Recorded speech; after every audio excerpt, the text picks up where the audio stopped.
Programme matinal La Connexion.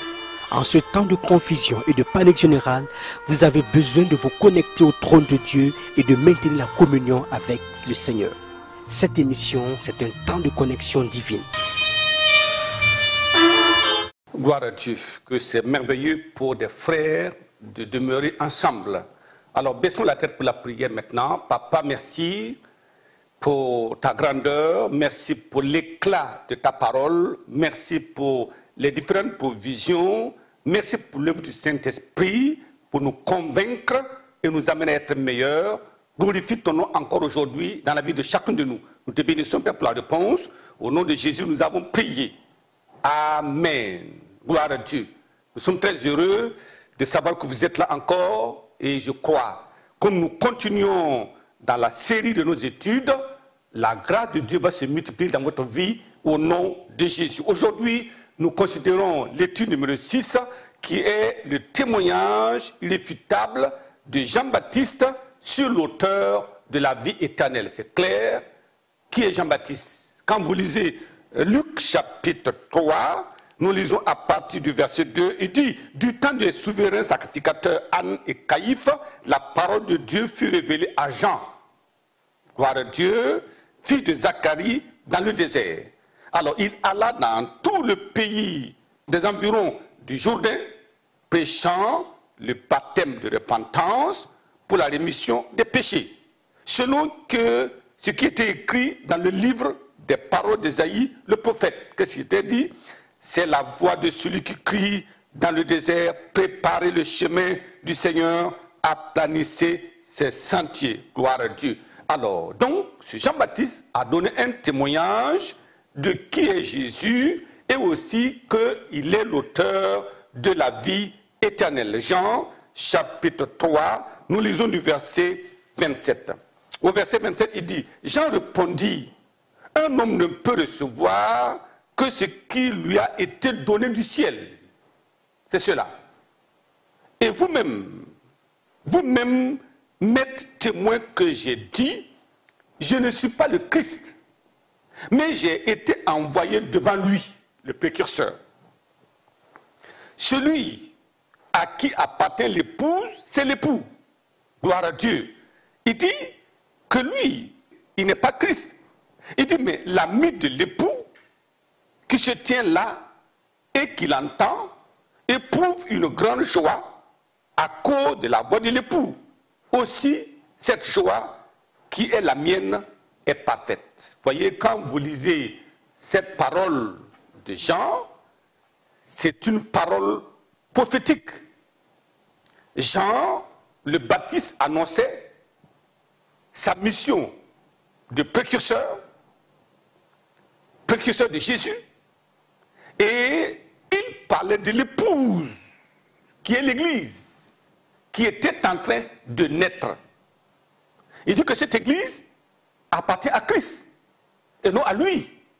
Lui, il est l'ami de Jésus, l'a envoyé pour aplanir les chemins, les sentiers, afin que le roi des rois vienne. C'était très précis. Il n'a pas pris la part de Christ. Christ est Christ. Il le savait au baptême, dans le Jourdain.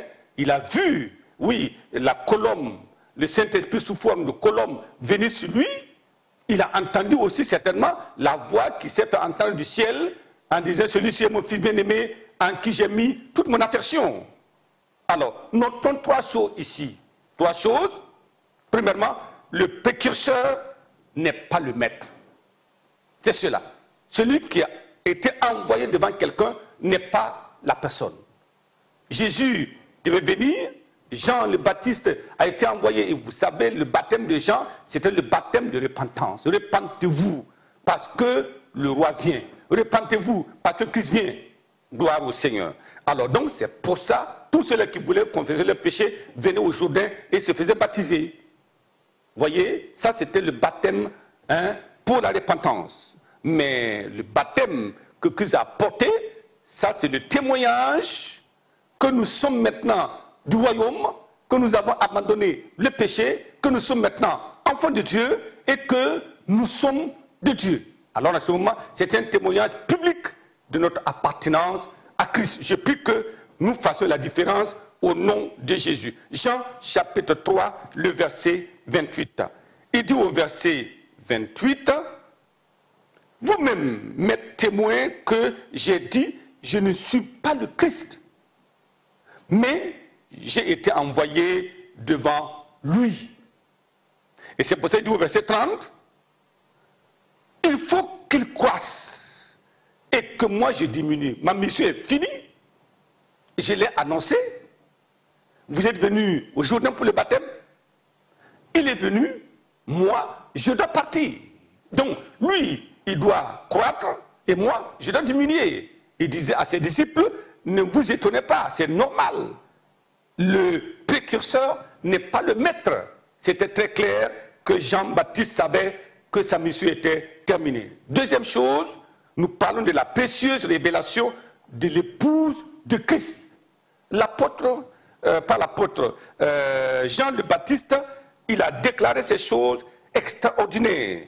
Il dit dans Jean chapitre 3, le verset 29, celui à qui appartient l'épouse, c'est l'époux. Alléluia. Mais l'ami de l'époux qui se tient là et qui l'entend éprouve une grande joie à cause de la voix de l'époux. Aussi, cette joie qui est la mienne est parfaite. Gloire à Dieu. Cette joie qui est la mienne est parfaite. Je prie que le Seigneur nous donne la grâce de comprendre cela au nom de Jésus. Alors, regardons dans Jean chapitre 3, le verset 29, comme nous l'avons lu, que la joie était parfaite parce qu'il voyait Jésus qui réalisait exactement ce que lui attendait qu'il le fasse, et lui-même il sait que c'est réellement le Fils unique venu de Dieu. Alors, quand vous comprenez la notion de l'époux, on va aller faire une comparaison parce que, regardons dans Éphésiens chapitre 5,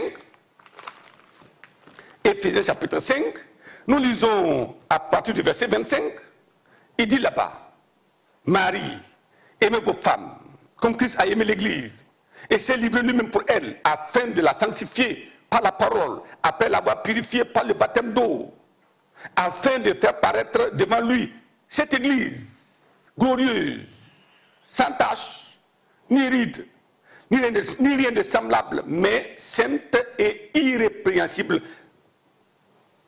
Voyez, Jean parlait de cette Église. Quand il parle d'épouse qui appartient à l'époux, il parle de cette Église que Christ vient pour se sanctifier et sanctifier l'Église. Et cette Église-là appartient à Christ. C'est très très important. Jean voyait déjà, comme on parle de prophétie, Jean voyait déjà l'union ou l'unité de l'Église avec Christ au ciel. Regardons Apocalypse, chapitre 19. Et nous lisons le verset 7. Il dit là-bas, verset 7, réjouissez-vous et soyez dans l'allégresse, donnez-lui gloire, car les noces de l'agneau sont venues et son épouse s'est préparée. Et il lui a été donné de se revêtir d'un fin lin éclatant et pur, car le fin lin, c'est l'œuvre juste des saints. Gloire à Dieu. Et il dit, et l'ange me dit, heureux, heureux ceux qui sont appelés au festin de noces de l'agneau. Et il me dit, ces paroles sont les véritables paroles de Dieu. Vous voyez, Jean-Baptiste, avant que Christ ne vienne, quand Christ est venu, dans ses paroles, c'était des paroles prophétiques pour parler de comment Christ allait établir son Église. Il allait donner sa vie pour son Église. Il allait monter au ciel et en ce moment, à un moment donné, il va attirer son Église vers le ciel et célébrer les noces des festins, les festins de noces de l'agneau. Je prie que cette parole n'échappe à personne, qu'il en soit ainsi au nom de Jésus. Troisièmement, la perception et la foi pour la vie éternelle.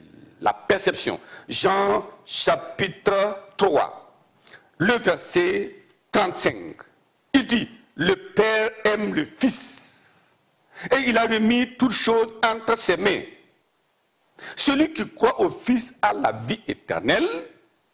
Celui qui ne croit pas au Fils ne verra pas la vie, mais la colère de Dieu demeure sur lui. Oh, quelle déclaration! Quelle déclaration! Je prie que nous comprenions le pourquoi, le plan de rédemption de Dieu établi pour le salut de l'humanité. C'est clair, il n'y a aucune autre alternative. Rien n'est possible encore au-delà de ce que Dieu a prévu. Celui qui croit au Fils a la vie éternelle. Je prie que nous comprenions ce passage de la parole de Dieu qui nous donne clairement, il dit, car celui que Dieu a envoyé dit les paroles de Dieu parce que Dieu ne lui donne pas l'esprit avec mesure. Je prie que ces paroles produisent un effet dans notre vie. Jésus est l'auteur de la vie éternelle. Venez à lui. Il a tout payé. Venez à lui et recevez la vie éternelle en ce jour-là au nom de Jésus. Nous allons baisser la tête et prier et dire à Dieu, le témoignage du précurseur est clair, précis, irréfutable. Il a proclamé que Jésus est le Fils de Dieu. Il a proclamé que Jésus est venu pour établir son Église. Et par cette prophétie, on entrevoyait l'enlèvement des saints vers le ciel. Est-ce que vous serez là-bas? Moi, je serai là-bas, par la grâce de Dieu. Je prie que vous soyez là-bas, que personne ne se laisse traîner par des choses et les fables de la terre pour rater ce grand enlèvement des saints au nom de Jésus. Parole prophétique du précurseur envoyé avant Jésus-Christ. Baissons la tête et prions. Le Seigneur nous aidera certainement. Papa, merci pour les uns et les autres. Merci pour ta grâce suffisante dans la vie de chacun de nous. Celui qui croit au Fils à la vie éternelle, oh, je prie que tous ceux qui entendent croient que Jésus est le Fils de Dieu et croient qu'il est mort à la croix pour chacun d'eux, qu'ils croient qu'en confessant leurs péchés, alors ils sont sauvés du péché, le grand miracle de Dieu qui transforme le pécheur en enfant de Dieu.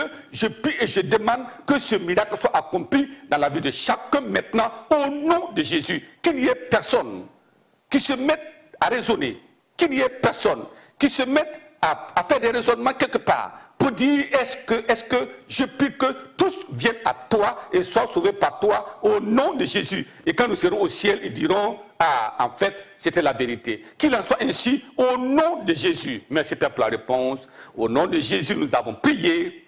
Amen. Amen. Que le Seigneur vous bénisse abondamment et à la prochaine.